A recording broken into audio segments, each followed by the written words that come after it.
ನಟ ಮಡೆನೂರು ಮನು ವಿರುದ್ಧ ಅತ್ಯಾಚಾರದ ಆರೋಪ. ಈಗ ಈ ಪ್ರಕರಣಕ್ಕೆ ಸಂಬಂಧಪಟ್ಟಂತೆ ಪೊಲೀಸರು ಕೂಡ ಒಂದು ಕಡೆ ತನಿಖೆಯನ್ನು ಚುರುಕುಗೊಳಿಸಿದ್ದಾರೆ.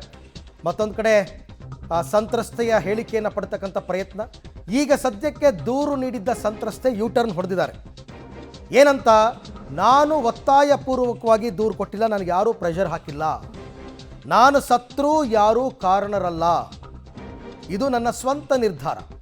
ನನ್ನ ಮತ್ತು ಮನು ಮಧ್ಯೆ ಒಂದಷ್ಟು ಗೊಂದಲಗಳಿತ್ತು ನಿಜ, ಆದರೆ ಸಿನಿಮಾ ಪ್ರೊಡ್ಯೂಸರ್ಗೆ ಮೆಸೇಜ್ ಮಾಡಿದ್ದು ತಪ್ಪು, ಸಿನಿಮಾಗೆ ತೊಂದರೆ ಕೊಡುವ ಉದ್ದೇಶ ನನ್ನದಲ್ಲ ಅಂತ ವಿಡಿಯೋ ಮೂಲಕ ಸ್ಪಷ್ಟನೆಯನ್ನು ನೀಡಿದ್ದಾರೆ ಆ ಸಂತ್ರಸ್ತೆ. ಹಾಯ್, ಎಲ್ರಿಗೂ ನಮಸ್ಕಾರ. ನನ್ನ ಮನು ನಡುವೆ ಒಂದಷ್ಟು ಗೊಂದಲಗಳಿತ್ತು. ಸೊ ಹಾಗಾಗಿ ನಾವು ಜಗಳಗಳು ಅದು ಇದು ಎಲ್ಲ ಆಗಿ ನಾನು ಸ್ವಲ್ಪ ಪ್ರೊಡ್ಯೂಸರ್ಗೆ ಮೆಸೇಜ್ ಮಾಡಿದ್ದು. ಸೊ ಮೆಸೇಜ್ ಮಾಡಿದ್ದು ತಪ್ಪು. ನನ್ನದೇನಿದ್ರು ಅವನ ಮಧ್ಯೆನೇ ಇರಬೇಕಾಗಿತ್ತು. ಸೊ ಸಿನಿಮಾಗೆ ತೊಂದರೆ ಕೊಡೋ ಉದ್ದೇಶದಿಂದ ನಾನು ಆ ಮೆಸೇಜ್ ಮಾಡಿರಲಿಲ್ಲ. ಬಟ್ ಆದರೂ ಅದು ಸಿನಿಮಾಗೆ ತೊಂದರೆ ಆಗ್ತಿದೆ ಅಂತ ನನಗೆ ಗೊತ್ತಾಯಿತು. ಎಲ್ಲ ಕೂತು ಅವರು ಒಬ್ಬರು ಲಾಯರ್ನ ಕರೆಸಿ ನಮಗೆ ನಮ್ಮ ತಪ್ಪುಗಳನ್ನ ಅರಿವು ಮಾಡಿಸಿದ್ರು. ಸೊ ನಾನು ಏನೇ ಅಕಸ್ಮಾತ್ ನಾನು ಸತ್ರೂ ಕೂಡ ಇದಕ್ಕೆ ಯಾರೂ ಕಾರಣ ಅಲ್ಲ. ಇದು ನನ್ನ ಸ್ವಂತ ನಿರ್ಧಾರ. ಮನುನೇ ಆಗಲಿ, ಪ್ರೊಡ್ಯೂಸರ್ ಆಗಲಿ, ಸಿನಿಮಾ ತಂಡ ಆಗಲಿ, ನನ್ನ ಯಾವುದೇ ಸ್ನೇಹಿತರಾಗಲಿ ಯಾರೂ ಕಾರಣ ಅಲ್ಲ. ಇದು ನನ್ನ ಸ್ವಂತ ನಿರ್ಧಾರನೇ ಆಗಿರುತ್ತೆ. ಹಾಗೆ ಕುಲದಲ್ಲಿ ಕಿಳಿಯಾದ ಸಿನಿಮಾಗೆ ಒಳ್ಳೆಯದಾಗಲಿ. ಹಾಯ್, ಎಲ್ರಿಗೂ ನಮಸ್ಕಾರ.